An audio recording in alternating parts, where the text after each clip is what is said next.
Volumes of prisms and cylinders. The volume of a solid is the number of cubic units contained in its interior. Previously, we had looked at the concept of area, and area was described as the number of square units that you could fit within a region. For volume, it's not that different, except instead of having square units, we're going to have cubic units. Okay, as an example, this is a cubic centimeter. All of the dimensions are going to measure 1 centimeter. So we have a 1 centimeter width right there. We've got a height of 1 centimeter.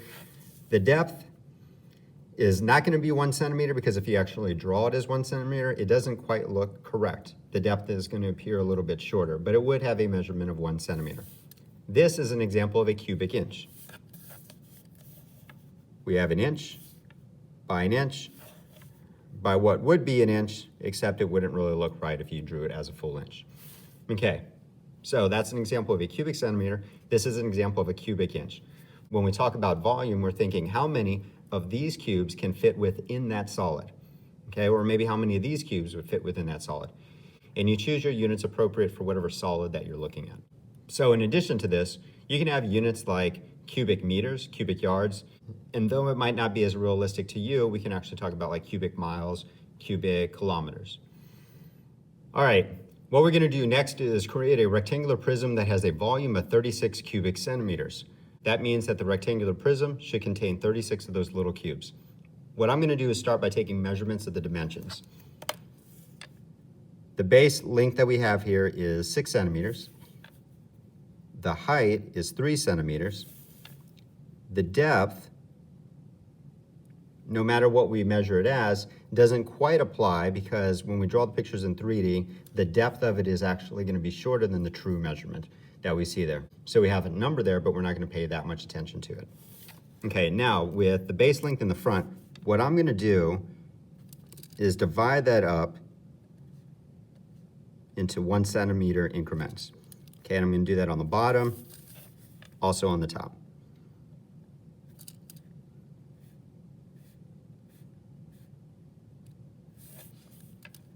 Okay, and then I'm going to connect those.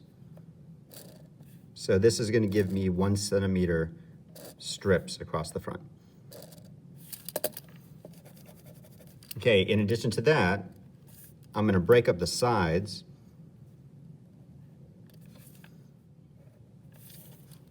Okay, so across the front, I have a total of 6 by 3, which is 18. Okay, now if I give that some depth, if I gave it a depth of 1 centimeter, that would give me a front side that would be worth 18 cubic centimeters. Okay, and I need 36. So I need 2 of those, which means I'm going to divide the side up in half. Okay, so that would be 1 centimeter. This would be 1 centimeter. And the height would be 1 centimeter. Okay, so over here, let's see if I can get this to somewhat look right. I don't know if I can. There's gonna be a cube here, which would be 1 cubic centimeter. Okay, so then if you imagine building up the whole front side with cubes, go ahead and draw that too.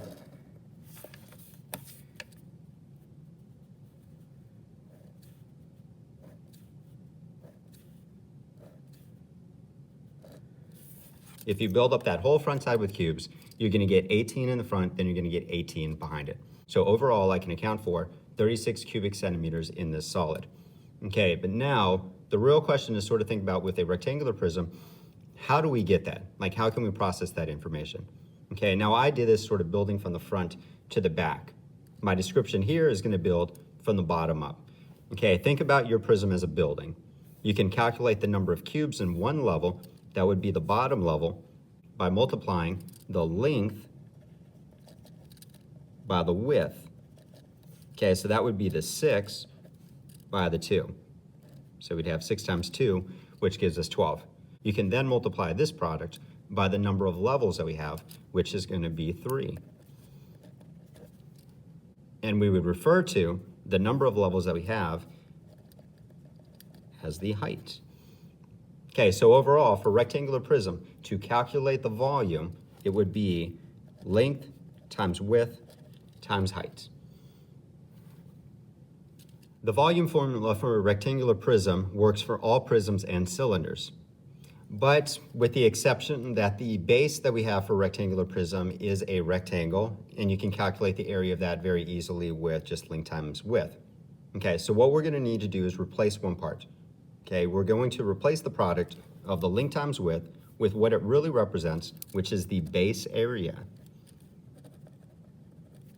Okay, so for every prism, you have a certain base. That base might be a unique shape, like example one that we're going to look at. The base here is going to be a triangle. Okay, so we can't always use length times width times height. But if we can figure out the area of the base, we can then just multiply that by the height of the figure. In this case, the height is sideways here, okay, but this would be your base, the 10 would be your height.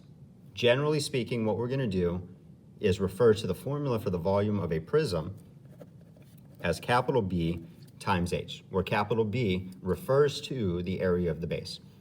Okay, so for example one, we have a triangular prism. We can start with that basic formula, but capital B is going to get replaced with what the base actually is, which in this case is a triangle.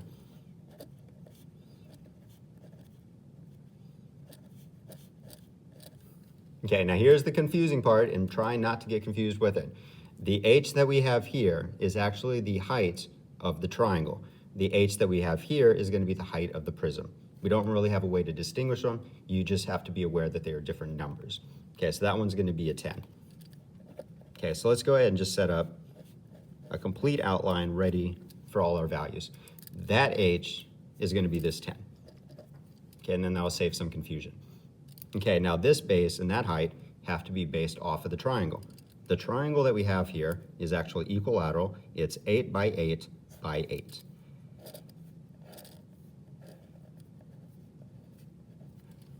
Okay, so the base length of that triangle is going to be 8. The height is going to exist here at a perpendicular. And if you recall from previous lessons, when you draw that altitude in an equilateral triangle, it does divide it into a 30, oops, that's not the 30. It divides it into a 30, 60, 90 triangle, which has a shortcut built into it. Okay, the short leg of that 30, 60, 90 triangle is going to be 4. It's half the length of the base that we had there. Okay, the height is going to be that value, which is 4, multiplied by the square root of 3. So that is the height of this triangle. It will be 4 square root 3. All right, so if we calculate all these numbers, we're going to get the volume. Some of this we can actually do on our own, but when it comes to the square root of 3, you'll need to use a calculator for that. Okay, 1/2 of 8 is going to be 4. 4 times 4 is 16. 16 times 10 is 160. So we get 160 times the square root of 3. And 160 times the square root of 3 is going to give us 277.1. Units are going to be inches cubed. And last, what we're going to do is take a look at an oblique cylinder. An oblique prism or cylinder have the same volume as equally long solids with congruent cross sections. Okay, that might sound a little bit complicated, but here's what we've got. We've got a cylinder that seems to be leaning to the side. Okay, but the top base and the bottom base, which are both circles here, those are parallel to each other. You can sort of imagine this as like a stack of coins that have just been pushed over to the side a little bit. Okay, and when you take that stack of coins and you push them over a bit, the height remains the height. You still have that same perpendicular height. Okay, the volume is still going to be the same volume. It's just like every layer, every cross section of the cylinder is slightly offset with it. Okay, so to calculate the volume of this, you basically treat it like it would be a right cylinder, as if it was not leaning. Okay, and to calculate the volume of a cylinder, we would start with this basic formula, which, being that this is not a polyhedron, means we can actually create a unique formula for this shape. The base area is going to be the area of the circle. So we get that the volume is pi r squared times h. Okay, so you don't really have to use that for a cylinder. You can use this for the cylinder. Okay, the radius is going to be the 4. The height is going to be the true height. Make sure you get that right. It is not the same thing as this angled side. Okay, so that'll be a 7. And like the previous example, a little of the math you can do on your own.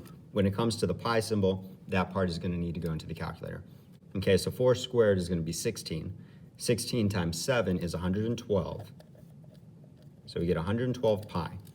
Okay, beyond that, we'll need to go to the calculator. 112 times pi is going to give us 351.9. And those would be cubic centimeters.